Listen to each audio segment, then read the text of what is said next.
Hello everyone, welcome back to my channel. Welcome if you are new. My name is Brittany and today I'm very excited to share with you my pink eraser art.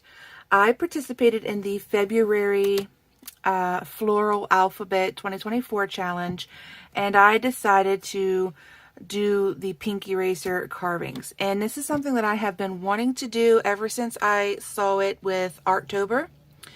And I didn't really want to wait until October to experiment with it.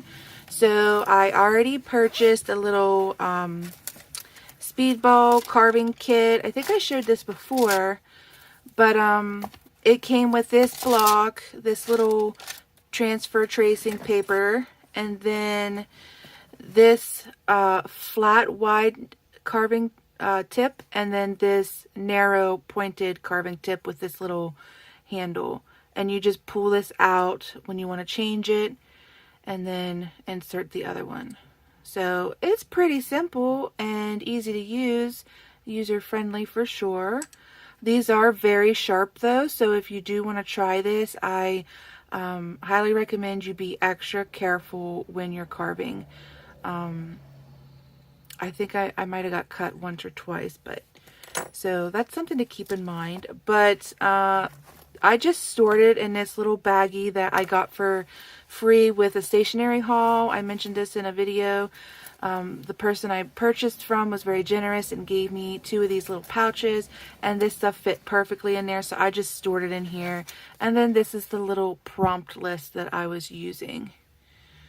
And I am probably going to put this in my bullet journal, and I'll show you in a minute what I did. So I wanted to reserve my stamp carvings, and to do that I decided to include them in my February bullet journal monthly spread at the back. So I'll get into that, and then over here on the side, if you can see them, I have all my little carvings, and I'm going to go through the prompt list with you and show you each one before I show you the bullet journal spread. And then I'll just talk to you a little bit about how I did it and like which erasers I used. So on hand, I had 3 of these Paper Mate Pink Pearl erasers. It was just a small pack I'd picked up at my local grocer. This is the 101 size. It is the larger eraser size. I don't know if that's showing up. Little 101 right there. And it's not that much drawing or carving space, about maybe 2.5 inches by 1 inch, but I feel like I got better with it as the challenge went on, and maybe you'll be able to tell by my carvings. And then what I would do, I'll just show you real quick, is I took this little metal ruler, and I had my little reader's lamp. This is a book lamp that you clip on to your book when you read. And I have this at my desk for, you know, small projects like this. And I just put on the light, and then I had a little very well sharpened pencil, is extremely helpful with this. And then I just drew a frame on the eraser with the ruler. And this was something that I decided after seeing another eraser, pink eraser artist on Instagram do. Sometimes the pink eraser carvers will leave the majority of the block and only carve or trace out whatever their image is. And I do like that as well, but I really love the ones that had the frame. So this is how I would start. I would sketch the frame, and then whatever the flower was for the prompt, I would make sure that I drew it within that frame or butting up right against it. I didn't go on the outside. I think there might be one where I did, but it was a mistake. So that's how I got started. Those are the tools that I used. And then to ink them up, some people, they just do a solid color when they do their stamp impression. I wanted to be different, and because I'm also doing the Sketchin' Sundays series on this channel where I'm sketching a flower, a Sunday here, a Sunday there, I decided that I wanted my flowers that I was carving to be kind of like lifelike, so I wanted them to be in color. So what I used for that is I have two different sets. So like all the white case ones are a set, and then the black case ones are a set. And this is that Archival Ink by Ranger color pack. So these 4 colors came in a pack together, and then these 4.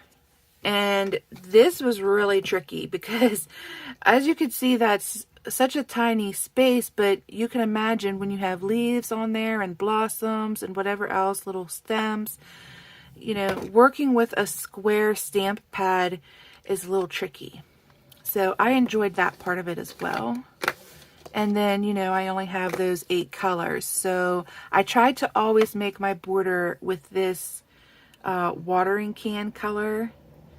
And I think I did that for every single one. So that worked out very well. And then I just try to use all the other colors as much as I can. There were some erasers that I use Crayola, water, I can't remember the name of them. They are water friendly markers, and I did that because of the details like of the carving, but you'll see all that. So then what I did was I marked each of the ends of the erasers with a 005 Pigma Sakura Micron Archival Ink pen, and this was so that I could keep track of the number of erasers that I've carved and the date that I carved it. And I know you might be thinking, well, why doesn't your number of eraser match your day of the month? And that is because my very first eraser carving I did in January before this challenge. So all of these are going to be one number off from the date. And then, what else did I use? I think that's about it. I did use a bright white 32-pound paper to do my stamping on for when I scan them in. And what I'm doing with these is I'm scanning the finished impression into my computer, and then thanks to the skills I've picked up in my Photoshop class this semester, I'm cleaning them up a little bit, adjusting the colors so that they all look appropriate to the ink pad that I used, and then I'm arranging them in order that I did them, so 1 through 29. And then I'm going to make either stationery or a t-shirt, or the sky's the limit. I'm going to put them all together in like a block, and then I'm going to have like a print on demand or something like that. But that's probably going to be a while before we get to that. So yeah, those are my tips. Make sure you're using the 101. Funny story, I ordered, because I only had those 3 when I started, I ordered a bulk on Amazon, and these are the ones that came. These are the 300. And so if you're going to order bulk from anywhere, I just recommend that you make sure you read the size. And as you can see, these are much smaller than the 101s.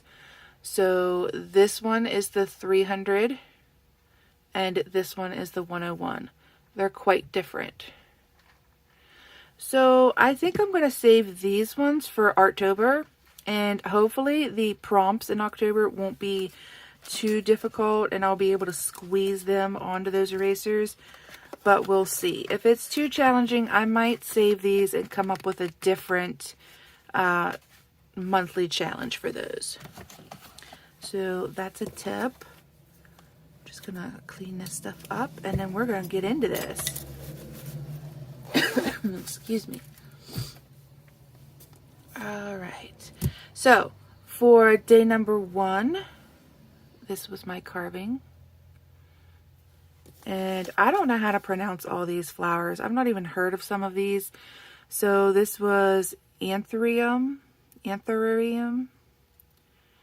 which is pretty cool. Day number 2 was the bougainvillea. And please forgive me if I mispronounce them. Day 3 is the candy cane sorrel.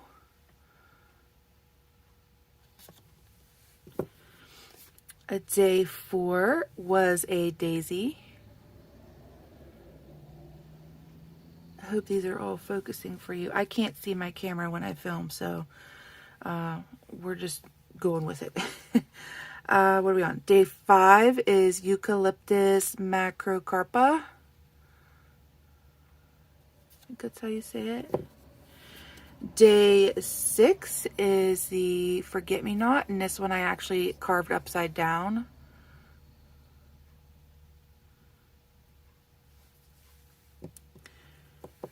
Alright, day 7 was Grevillea.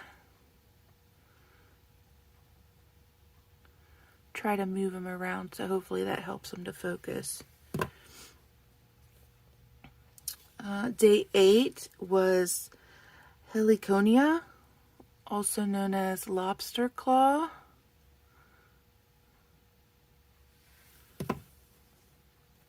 Then number 9 was the iris, which I loved carving this one. Then for day 10, it was jonquil, which I've never heard this flower called that before. It's basically a daffodil or an Easter lily.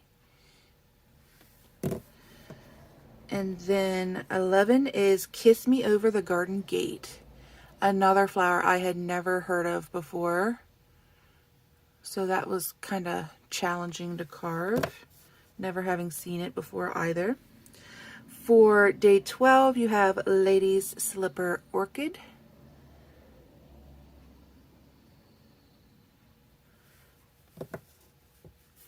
Hopefully these will all show up. Let me move some stuff around here. Okay. Then we had day 13, which was a monkey orchid. My orchids all kind of came out looking similar, but that's okay. For day 14, it's nasturtium, which that one is upside down also.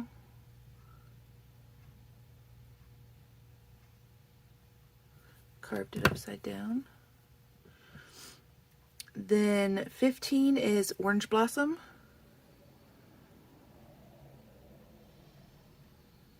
And you can tell too when you look like at the indentation of the carving how many swoops I had to do with the blade. They were a little time consuming.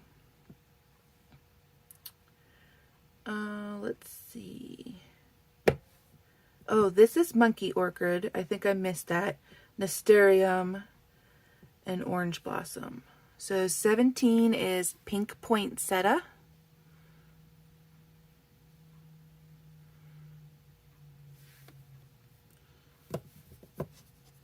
And then, or 16, 17 is Queen's Tear Bromeliad. And you could tell from this one especially, I tried to do shading with those ink pads. And you'll see whenever I show you all of them in my bullet journal how that turned out, if it was successful or not. Then we have day 18, Rainbow Cactus Flower. I absolutely loved this one. Once I stamped it, it turned out so cool. Okay. And then we have day 19, which was saffron.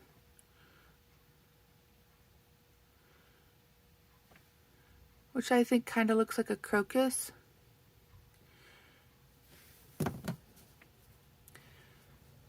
Scooch these up just a teeny tiny bit. I hope they all fit. Day 20 was Trillion. Which this one I used one of those Crayola markers on around the edge to try to do shading. You'll see when I show you how that turned out. This is 21, an Umbrella Magnolia. Hope that's showing up. And then for 22, it's Virginia Bluebells. I love this one. How it's stamped is so pretty. I really liked it. It was a little tricky to get in around all the bells, but it turned out really nice. 23 was Wild Bergamot.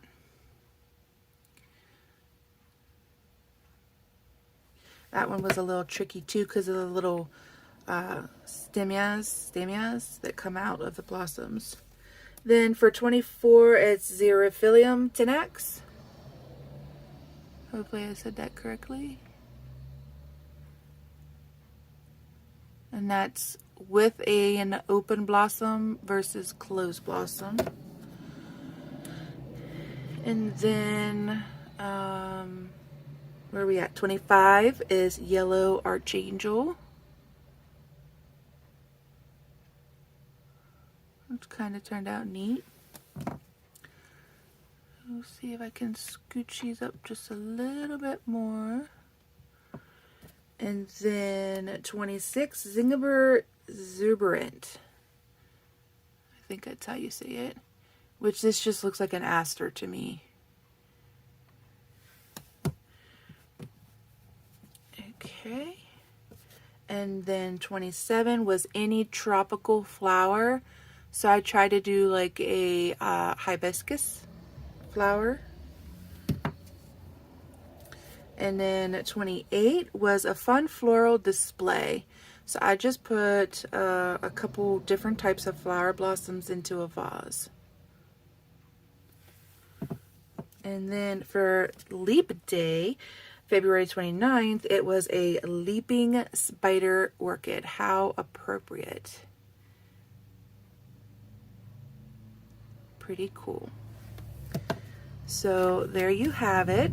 I hope this is showing all of them. See if I can move my inks out of the way. Pretty awesome. So then, as I was saying earlier, I scanned these in, and to do that I used a 32-pound bright white paper and I stamped them. So this is that day 29 leaping orchid, spider orchid. That's how it came out. And then I scanned it in, and then this is day 28, the fun floral display. And I posted all of these on my Instagram stories too. So if you ever want to see my art as it's being made, not like me actually carving it, but like in sync of each daily art that I create, you can watch my Instagram stories. And that's my Instagram up there in the corner. So then let's see all these beautiful eraser carvings together in my bullet journal.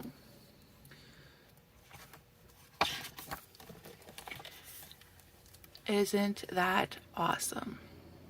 And I've been talking about this for a while. I talked about it in Vlogmas. I talked about it earlier in 2024, that I thought it would be so cool to do a monthly art challenge and have all of your challenge results or art in one location. And I said that I was going to try to do that for each month of 2024, and this turned out awesome.